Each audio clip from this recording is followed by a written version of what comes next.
জীবনের চলার পথে হাজারো নেগেটিভিটি আসবে, তার সঙ্গে সঙ্গে ফ্রিতে পেয়ে যাবে প্রচুর চিন্তা ভাবনা, টেনশন, কি হবে, ডিপ্রেশন, একটা নিয়ে আর একটা কম্বো চলে আসে। ভিডিও বানানোর সময় দূরে ফোকাস করতে হবে।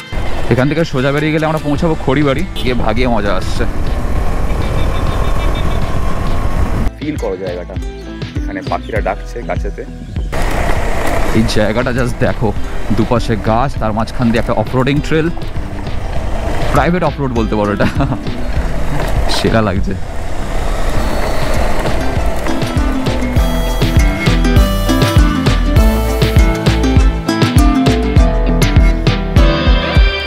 ঘড়িতে বাজে 5:42 আর এই হচ্ছে আমার ডেভিড পুত্রা বাইক, যাকে এরকমভাবে চাপা দিয়ে রেখেছিলাম যাতে ধুলো না লাগে। একে এখন ফার্স্টে আনর্যাপ করে নিয়ে কিছুক্ষণের জন্য একটা ঠান্ডা চালু করব। ঠান্ডা চালু মানে কোল্ড স্টার্ট। এর আগের দিন কোলাঘাটের ওখান থেকে ঘুরে আসার পর থেকে ট্রিপ মিটারটাকে 0 করা হয়নি, আর তারপর পাড়ার এলাকাতেও কিছুটা চলেছে, তো সব মিলিয়ে 215 কিলোমিটার লাস্ট চলেছিল। আর এখন বাজে হচ্ছে 5:43, ট্রিপ মিটার 0 করা হয়ে গেছে। ফুল রেঞ্জ এখন দেখাচ্ছে 100, খানিকটা চলো ওটাও বেরিয়ে যাবে। আয় ভাই সৌমেন, কার বাড়িতে রাবিশ বেশি হয়েছিল এখানে রাস্তার উপরে নিয়ে এসে ফেলে দিয়েছে। এখন তো তাও গাড়ি গিয়ে খানিকটা বসে গেছে। যেদিন এখানটায় এরকম রাবিশগুলো ছড়িয়েছিল সেদিন আমি কোলাঘাট থেকে ফিরছিলাম, মানে সাংঘাতিক অবস্থা হয়েছিল। এখানে দাঁড়াবো না ভাই, কোনো বাইক বা গাড়ি যদি যায় আর তার চাকায় ছিটকে যদি এক পিস এসে গায়ে লাগে, জীবনটা ফুটো হয়ে যাবে। রাস্তা পার করে ডান দিক দিয়ে চলায়। এখানকার সিগন্যালটা বড় অদ্ভুত। এখানে কোনো সময় কি হয়, সব দিকেই রেড সিগন্যাল দিয়ে দেয়, বোঝা যায় না যে কাকে ছাড়ছে কাকে যেতে বলছে। তোর ডান দিকে ঢুকপোকানি জ্বলছে, মানে ইন্ডিকেটার আর কি। চলো এখান থেকে আমরা সোজা যাবো, সোজা গিয়ে বাঁ দিকে ঢুকে যাবো। আজকে সকালবেলা 5টার সময় অ্যালার্ম দিয়ে রেখেছিলাম, কিন্তু আপনি আপ ঘুম ভেঙে গেছে কারণ গরম আবার পড়েছে। 5:30টায় উঠে রেডি হয়ে বেরিয়েছি। বেসিক্যালি এখন বেরিয়েছি চা খাওয়ার জন্য, মর্নিং রাইড, টি রাইড বলতে পারো আজকে।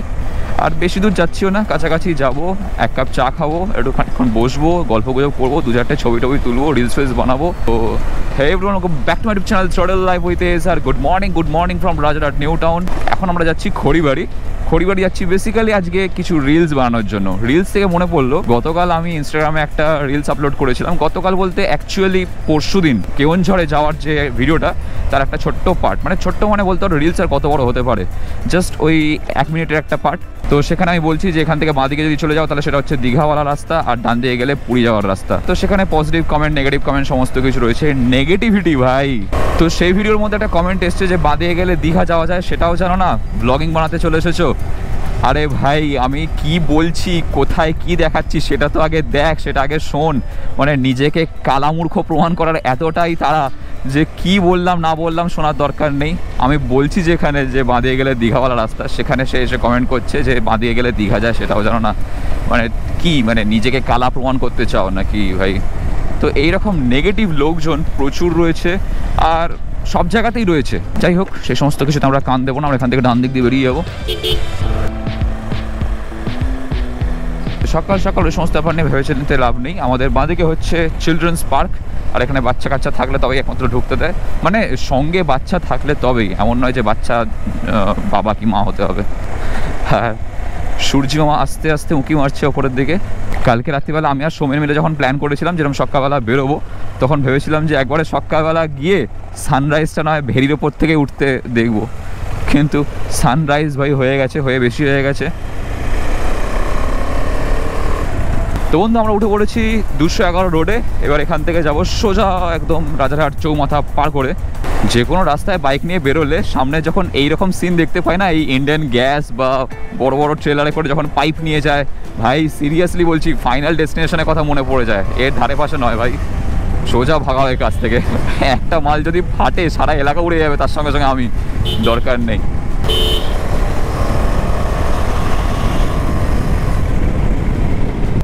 এই টানটাকেই ফিল করতে চাইছিলাম।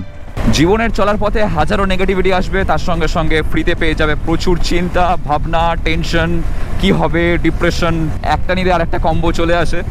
তো তারই মাঝখানে যখন এরকম বাইক নিয়ে বেরিয়ে পড়ি ভাই, আলাদা একটা মোটিভেশন চলে আসে কোথার থেকে জানি না, যেন লাইফ একটা বুস্ট পেয়ে যাওয়া যায়। তো সেই জন্য এরকম সকালবেলা ঘুম থেকে উঠে হেলমেট চাপিয়ে নিয়ে বেরিয়ে পড়া। তারই মধ্যে গ্লাভসটা পরতে ভুলে গেছি। ঠিক আছে, খুব একটা বেশি দূরে যাচ্ছি না, বাট তাও পরে নেওয়াটা উচিত ছিল। এই দেখো ভাই রং সাইডে ঢোকাচ্ছিস, দেখে শুনে ঢোকা, ঠিক আছে রাস্তা ফাঁকা আছে বুঝলাম, এরম করে কাট মারে কে ভাই? দ্য অ্যান্সার ইজ অটোওয়ালা কাকা। এই জায়গাটার নাম হচ্ছে রেকজুয়ানি মোড়। এরপর সামনে এগিয়ে গিয়ে পড়বে হচ্ছে রাজারহাট চৌমাথা, আর রাজারহাট চৌমাথা থেকে ডান দিকে চলে গেলে এই সৌরভদের বাড়ি।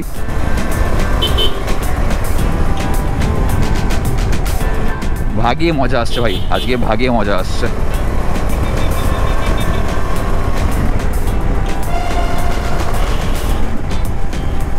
সিগন্যালটা খোলা রয়েছে, আমরা কি এক চান্সে বেরোতে পারবো? না, আমরা বেরিয়েছি মনে হচ্ছে যেন রেড সিগন্যালওয়ালা ভাগ্য নিয়ে। দাদা নমস্কার, বিগ ফ্যান। সোমেন আবার ক্যামেরার সামনে লাগিয়ে বেরিয়েছে। আজকে কি লাগিয়েছিস? SJ ক্যাম। বড় লোক মানুষ 2-4টে ক্যামেরা রয়েছে, যেদিন যেটা মনে হয় লাগিয়ে নেয়। আর গরিব মানুষ একটা গোপ্রো নিয়ে কাজ চালাই।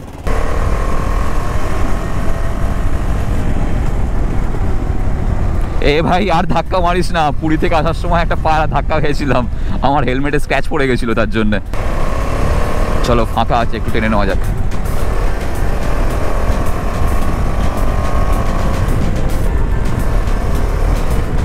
আরে পায়রাগুলো কি করছে ভাই? এতদিন জানতাম যে কুকুর ছাগল গরু এরা রাস্তার মাঝখানে চলে আসে, এখন তো পায়রাও ছাড়ছে না। সামনে মামুলুক দেখি ভাই, এখানেও দাঁড়াচ্ছে নাকি আজকাল?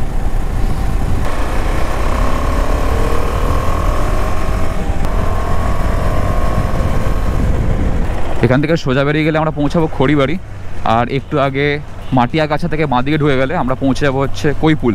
ভাই কৈপুল চল।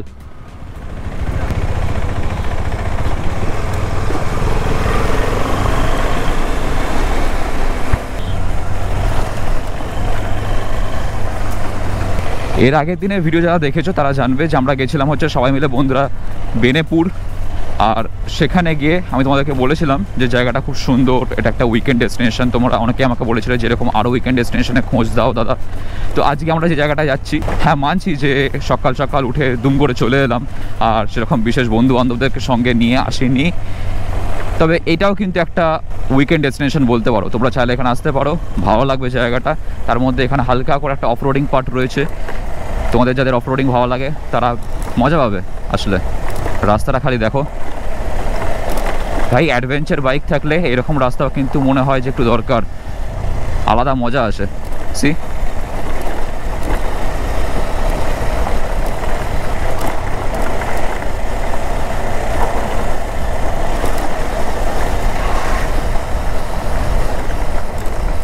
ও ওয়াও ওয়াও, সেরা সেরা ভাই সেরা।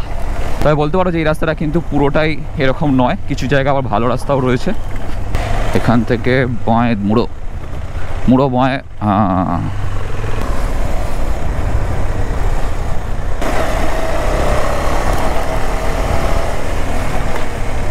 তো দেখো বন্ধু আমরা চলে এসেছি কৈপুল, আর এখানকার ভিউ খানিকটা এইরকম, জাস্ট দুর্দান্ত লাগছে। আর এই ভিউটার জন্যই সকালবেলা ঘুম থেকে উঠে বাইক নিয়ে এখানে আসা। কদিন আগে যে বৃষ্টিটা হয়েছে সেই বৃষ্টিতে কী হয়েছে, জলগুলো একটু বেড়ে গেছে। লাস্ট টাইম যখন এসেছিলাম তখন এই ভেরিগুলো পুরো শুকনো ছিল, আর এখন পুরো জলে ভর্তি, সেরা লাগছে সেরা। চল আমরা ওই ডান দিকের যে রাস্তাটা রয়েছে ভেতরের দিকে ওটাতে যাব। এখান থেকে ছোট্ট করে একটা অফরোডিং সেশন রয়েছে।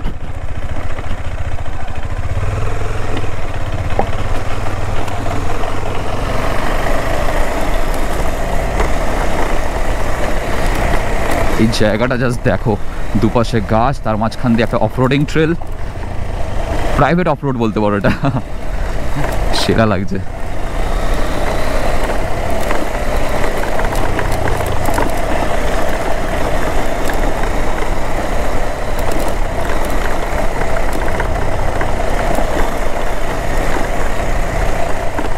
তোমাদের ছোট্ট অফরোডিং ট্রেল শেষ, এরপর এখান থেকে ঢালাই রাস্তা।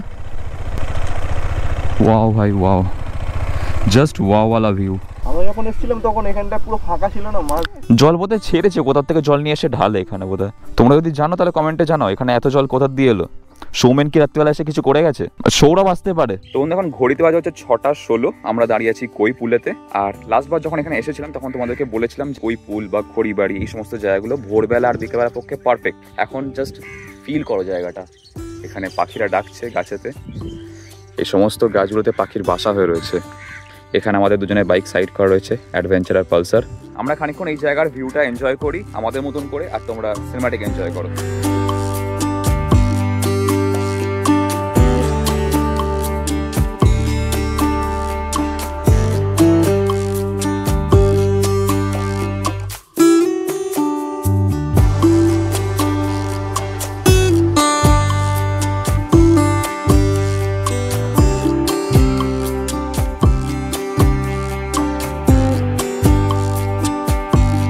তো বন্ধু সৌমেনকে ফোন দিয়ে আমি পাঠিয়ে দিয়েছি সামনের দিকে, ওকে বলেছি ওখানে গিয়ে তুই একটা শট নে, আর দেখা যাক ও কীরকম শট নেয় সেটা তোমাদেরকে এবার দেখাবো। তো চলো অফরোডিং মোড অন করা যাক।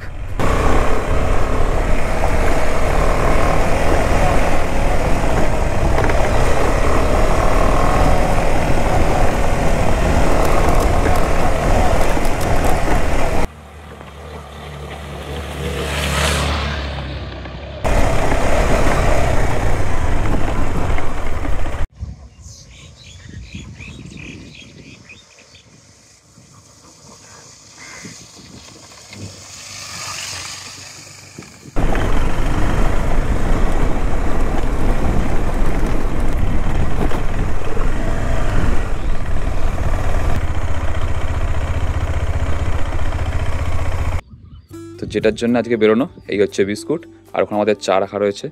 আর লাস্টবার যখন এসেছিলাম দোকানটা কাঁচা ছিল, কাকা এখন পাকা দোকান করে নিয়েছে। দোকানের সামনে ভিউটা এরকম। সকালবেলা ঘুম থেকে উঠে এরকম বাইক নিয়ে বেরিয়ে হেলমেটটাকে লুকিং গ্লাসের ওপর সেট করে দিয়ে একটা বিস্কুট চায়ে ডুবিয়ে অর্পণদা চাটা খাওয়াচ্ছে, তার কারণ হচ্ছে অর্পণদার 1,500 ফলোয়ার হয়েছে ইনস্টাগ্রামে। 1800 হয়ে গেছে, অনেক ভাইরাল হয়ে গেছে। আমার 2 বছরের ইউটিউব জার্নি যা জ্ঞান আরোহণ করেছি, সঞ্চয় করেছি, তার মধ্যে কিছু শিখি পোর্শন সৌমেনকে শেয়ার করছিলাম। তো আমি ওকে বললাম, ও সাধারণত কি করে আমার ভিডিওতে যখনই আসে চুপচাপ থাকে, মানে কথা অত্যন্ত কম বলে। এই যেমন একটু আগে বললো যে আজকে অর্পণদা চা খাওয়াচ্ছে, তো ঠিক আছে বুঝলাম। আমি ওকে বলছিলাম ভাই জোরে কথা বল আর হড়বড় করে বল, যা মনে আছে তাই বল। ভিডিও বানানোর সময় দূরে ফোকাস করতে হবে। আমরা ছোটবেলায় যখন সাইকেল চালাতাম তখন বাবা কি দাদু যে সাইকেল চালানো শেখাতো, সে আমাদের কি বলতো, দূরে তাকা, দূরে, প্যাডেলের দিকে তাকাবি না, প্যাডেলের দিকে তাকালে পড়ে যাবি। তো ইউটিউব হচ্ছে খানিকটা সেই রকম, মানে আজকে আমার চ্যানেলে ভিউ এলো না, কালকে ভিউ আসবে কি আসবে না, তাই জন্য আজকে আর বানাবো না, এটা ভাবলে চলবে না। তোমাদেরকে দূরে দেখতে হবে, দেয়ালে সুন্দর প্লে বাটন সাজানো রয়েছে, আর সেই ভেবে বানিয়ে যেতে হবে। বাকি ভিডিওতে ভিউ এমনিই আসবে। এগুলো হচ্ছে সকাল সকাল চায়ের নেশার জ্ঞান। মানুষ যখন নেশা চড়ে যায় তখন ভুলভাল বকতে লাগে, এটা হচ্ছে সস্তার নেশার জ্ঞান। কাকা চাটা হেভি হয়েছিল। তো চা খেয়ে আমরা কাকার সঙ্গে এখানে গল্প করছিলাম, বেশ ভালো লাগলো। আর যাওয়ার আগে তোমাদের একটা জিনিস দেখাই, এইটুকুনি গাছ ভাই হেভি লাগছে, আরে থোকা থোকা খেজুর। এটা খাওয়া যাবে কিন্তু হলুদ হয়ে গেছে না, হলুদ হয়ে গেছে সেগুলো খাওয়া, পুরোপুরি পাকে না, এগুলো কাঁচা রয়েছে। কাঁচা রয়েছে, ছেঁড়াছাড়ি করে লাভ নেই। আমি লাস্ট যখন দেখেছি তখন উঁচু গাছে দেখেছি, একদম নিচু ছোট গাছে এত খেজুর দেখিনি এর আগে কোনোদিনও। 1 মাস পরে আবার আসছি খেজুর খেতে। কাকা আসছি। সত্যি বলতে ভাই যেতে ইচ্ছা করছে না, এত সুন্দর এখানকার পরিবেশটা, মানে একটা শান্ত নিরিবিলি জায়গা, তার উপরে এরকম ঝিলের ওপর থেকে ঠান্ডা ঠান্ডা হাওয়া আসছে, আর একটা আলাদাই এনভায়রনমেন্ট ক্রিয়েট হয়েছে এখানে। খেজুরগুলো তো তোমাদেরকে দেখালামই, কতটা হাতের নাগালে দেখো, কিন্তু এগুলো যদি পেকে যায় তাহলে হয়তো আর পাওয়া যাবে না।